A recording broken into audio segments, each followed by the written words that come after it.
Little is known to the world about Iraq's Tigris-Euphrates marshlands, an area that, at one time, covered over 9,000 square miles, bigger than Venice's lagoon and Florida's Everglades combined. The marshland was inhabited continuously for over 5,000 years, and at its peak, it was home to 500,000 Marsh Arabs or dan. The Madden consisted of several tribes that had developed a beautiful, eco-friendly culture that centered on the marsh's natural resources.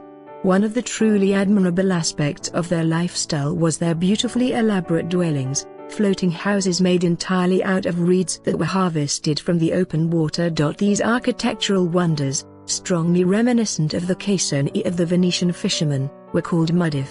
They were temporary structures built of reeds in only 3 days, without the use of nails or wood. Even the islands that the houses would rest on were made of complicated arrangements of mud and rushes. Draining such vast areas of wetlands was no mean feat, but the Iraqi government managed to achieve this by reviving an irrigation project that had been abandoned precisely because it was disrupting the flow of water to the marshes. Soon, the Marsh Arabs began to suffer. Their food source was eliminated, their villages were burnt, and their water home was converted into a barren wasteland. Whatever water remained was poisoned and became unfit for use. Families that had lived in the marshes through several generations were forced to flee from their settlements.